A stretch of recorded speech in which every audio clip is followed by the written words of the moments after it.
আজই বাংলায় ভোটের দিন ঘোষণার সম্ভাবনা। অত্যন্ত বড় খবর, 5 রাজ্যে ভোট ঘোষণা হতে পারে আজই, দাবি সংবাদ সংস্থা এএনআই এর। জানবো আরো ডিটেইলসে, সুমন মহাপাত্র আমাদের প্রতিনিধি আমাদের সঙ্গে রয়েছে। সুমন, দেখো, যেমনটা আমরা বলছিলাম যে জাতীয় নির্বাচন কমিশন সূত্রে আমরা জানতে পারছি আজকেই 5 রাজ্যের ভোট ঘোষণা হয়ে যাবে। এএনআই সূত্র সংবাদ সংস্থা তারাও একই কথা বলছে যে 5 রাজ্যের ভোট ঘোষণা আজকেই, হয়তো বিকেলের দিকে এই নোটিফিকেশন হতে পারে, যেখানে পরিষ্কারভাবে বলা থাকবে বাংলা, অসম, কেরালা ইত্যাদি জায়গায় কবে ভোট হবে, এবং তার সাথে সাথে এটাও বলা থাকবে কত দফায় ভোট হবে, অর্থাৎ ভোটের ডেট গোটা বঙ্গবাসী তারা সেটা কিন্তু আজকে জানতে পারবে। এক্ষেত্রে দুটো বিষয় পরিষ্কার করে বলে রাখতে হবে, এখনও কিন্তু এসআইআর প্রসেস বাংলায় চলছে, কিন্তু অ্যাডজুডিকেশনের সঙ্গে ভোট ঘোষণার কোনো বিরোধ নেই, এটা সুপ্রিম কোর্টে পরিষ্কার হয়ে গেছে। সেই জায়গায় নির্বাচন কমিশনের কাছে কিন্তু সবুজ সংকেত রয়েছে, তারা কিন্তু দিন ঘোষণা করতে পারে, এবং আজকেই সম্ভবত আজকেই বিকেলের দিকে এই দিন ঘোষণা হতে পারে, ভোটের বিজ্ঞপ্তি হয়ে যেতে পারে।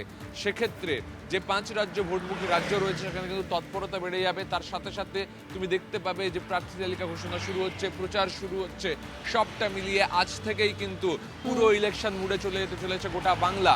এবং বিজেপি, কংগ্রেস, সিপিএম প্রত্যেকেই দাবি করছিল যাতে ভোটের দফা কমে। তৃণমূল ভোটের দফা নিয়ে কোনো স্পষ্ট অবস্থান জানায়নি। সেক্ষেত্রে এটাও জানা যাচ্ছে নির্বাচন কমিশন সূত্রে যে গত বছরগুলোর থেকে কিন্তু কম দফায় ভোট হতে পারে বাংলায়, এবং তার ঘোষণাও কিন্তু আজকে আসছে।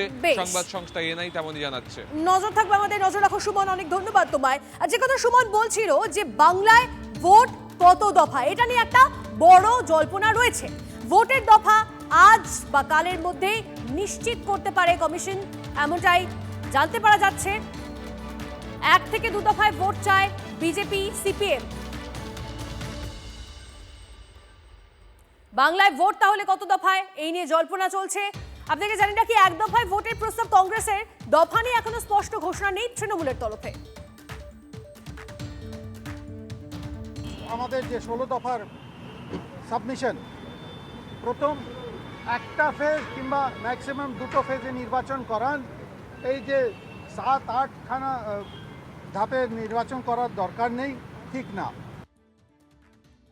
আমরা খুশি হব একদম হলে, কিন্তু আপনাকে অ্যাশিওর করতে হবে যে 1 দফার ভোট নিরপেক্ষ হবে। আপনি যদি বলেন 1 দফায় ভোট হবে, ভোট লুট হবে, আমরা কখনো রাজি নই, কখনো রাজি নই। পরিষ্কারভাবে জানিয়ে দিচ্ছি, সুপ্রিম কোর্ট ইন্টারফেয়ার করেছে, আমরা আশা করি, কিন্তু সেই সঙ্গে সঙ্গে আমাদের এটাও বক্তব্য যেন এমন কোনো জটিলতা তৈরি না হয়। বারে বারে বলছি, এমন কিছু লিগ্যাল জটিলতা তৈরি না হয় যাতে জেনুইন ভোটারদের নাম বাদ পড়ে। আমরা নির্দিষ্ট দাবি করেছি 1 দফায় ভোট হওয়া উচিত, যে রুটিন কাজ বললেন, খুব বেশি হলে 2 দফা, তার বেশি নয়। কারণ এই প্রশাসনিক আর এই মস্তান গুন্ডাকে দিয়ে করায়। ওরা কথা দিয়েছেন, এই 60 লক্ষ লোককে ফিরিয়ে এনে ভোটার লিস্টে, তারপরে ভোট হবে। 2, যাদের নাম ডিলিট করা হয়েছে তাদেরও সুযোগ দিতে হবে। আর 3, ইলেকশন কমিশন কোনো রাজনৈতিক পক্ষপাত দুষ্ট হলে চলবে না। আজকাল আমাদের দেশে সাংবিধানিক পদমর্যাদার লোকজনকে নিয়েও পলিটিক্যাল কন্ট্রোভার্সি হচ্ছে। ওরা নিজেরা স্বীকার করলেন আজকে, যেটা করতে গিয়ে যে প্রশাসনিক আধিকারিকদের দিয়ে করা হয়েছিল একেবারে বিএলও ARO থেকে ওপর পর্যন্ত, সেখানে কিছু শস্যের মধ্যে ভূত ছিল। আমরা বললাম কিছু না, 1-2 জনের বিরুদ্ধে ব্যবস্থা নিয়েছে,